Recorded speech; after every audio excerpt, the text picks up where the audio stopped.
hieroglyphics. You know, you see the pharaoh sitting on a throne. Right. He sun disk over pharaohs, and you see imagery that aren't people.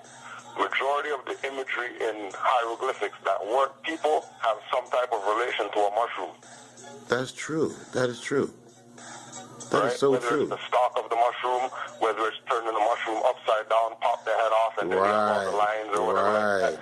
Whether you're looking at it from, you know, aerial view of a mushroom, there's all this symbology related to the mushroom, right? So saying that to say that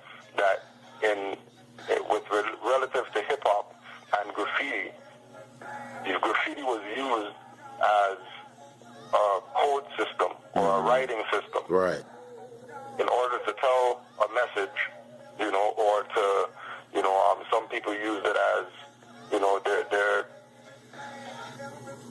brother is a rap artist or whatever, you want to promote him, make a glyph, and you put the glyph on the wall. Right. You know, it might be a dude smoking a pipe, but really when you look at it from the right angle, it's really spelling out the name of, you know, whatever group or crew or whatever for a particular area. Right, right. Like that. That's right, that's right. It was used to spread a message, as well as it was also used, just like the MC used the mic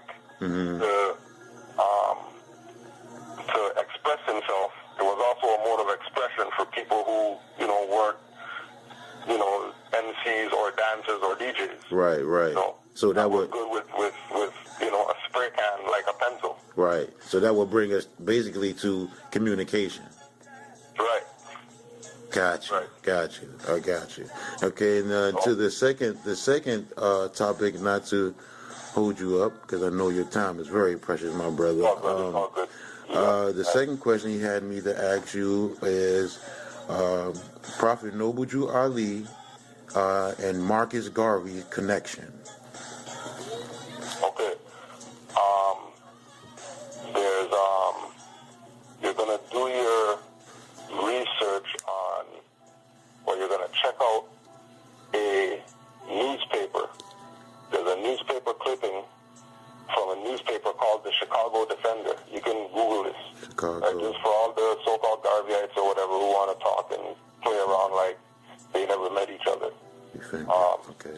A brother had a paper in Chicago called the Chicago Defender. And in that paper, 1928, if I'm not mistaken. Okay. There's an article about when Marcus Garvey got arrested, and he was being held in Atlanta prison. Okay, Atlanta. Right. There's an article in the Chicago Defender from November 19th, 1927. Okay. Where there's a little article, nothing big, but it's a little article talking about Nobuju Ali returning to Chicago after his visit in the South. Right, and I can only imagine that wouldn't even be no full print. That wouldn't even be no headliner. Well, you know, the good thing about it is that the brother who founded the Chicago Defender had close relations to the Nobuju Ali. Oh wow! So a lot of the articles in Chicago at the time, if the Moors didn't cover it in their paper, the Chicago Defender covered it. Oh, okay. Because it was an Asiatic paper. Cool. Right. So, and the article is just to use as a public record, because what also is online that you'll find is that there's a postcard. There's a postcard that Nobuju Ali wrote to his wife Pearl Ali when he went to visit Marcus Garvey. Okay. You know, okay. But people like to say that the postcard is a fabrication from the Moors to try to, you know, tie Marcus Garvey, the UNIA black whatever, to the Moors in order for Moors to gain credibility or whatever like that. No, we have that credibility from birth, from jump. Right, exactly. not something that we have to gain. Matter of fact, if you check the records, Nobuju Ali started his organization before Marcus Garvey did. Right, right. Now, how does FBI? Go ahead. The FBI papers will tell you that there was millions of people in the Moorish movement, or in the Moorish Science Temple to be specific. Right. During the time of Nobuju Ali and Marcus Garvey doing their quote-unquote missionary work amongst the Asiatic people. Right, right. Now, pardon the interjection on. Now, how does the Chicago Defender story with the Prophet? I've heard the Prophet even went to visit Marcus Garvey in there, like you say, and the crash of 1929, 1930, 1931, 2 and 3. Well, what we have now, after the visit to, if we use this, if we create this timeline, right? Let's say a 4-year timeline, right? So 1927, Garvey goes to prison, right? Yep, I'm writing that down now. Now he's visited by Nobuju Ali, right? Right. In 1927. Correct. Right. And then Marcus Garvey gets released from prison. Right. Correct. But at the same time, when he was released, he was deported immediately. Right.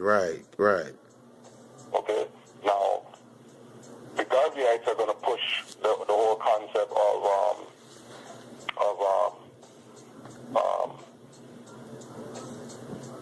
Amy Jacques Garvey and other members of the UNIA writing letters to the president or whatever like that, and the president taking a position of we're going to honor him, all the work that he did or whatever like that. So we're going to release Marcus Garvey, when that's BS. We already know that Moors don't sit in prison. Right. Exactly. I mean, when Moors get kidnapped or whatever like that, they hold them for a couple weeks, some months or whatever like that, and then one morning, 3 o'clock, they let that guy out the back door. All his charges are expunged. Right. All his whatever is dissolved, and he go back to living his life now as a Moor. There you go. Because he proved to the jurisdiction called the corporate court that he is really who he says he is. Because, when they pull them up for court dates or whatever, they're not taking no deals, they're not taking pleas or anything like that. They're on their square, regardless of what these inquisitionists choose to do as far as torture tactics to try to get them to break and be the name on the birth certificate. Right. The fear factor. Right? The fear factor, right? Right. So now in 28 now, Nobuju Ali goes to the Pan American Conference in Havana, Cuba. Okay, that was the year. I was looking for that. Thank you, God. Yeah, right? I was looking for that, but keep in mind that you're not going to find any documentation on that Pan American Conference, but you'll find documentation on all the other ones. Right. Yeah, I've researched. I've done my study on that, and I couldn't find that, bruh. All right. And that's because of Nobuju Ali going to that. And receiving the mandate. But that is known. That is a known fact. He went there. Yeah, it's a fact that he went there. That's recorded. That's on record. In the Mexican Revolution or the Cuban Revolution Museum, they have a picture of Nobuju Ali wearing the Panama hat, right, from the Mexicans, sitting on a chair with his legs crossed, and him holding the Moroccan flag and holding the Amity banner. Okay, I'm writing that down now too, bro. I'm gonna research that. Right, that's documentation that they have. They might have him under a different name or whatever, but we already know, Right. Robbie is or whatever. True. And then in 1929, Nobuju Ali dies, and then stock market crashes.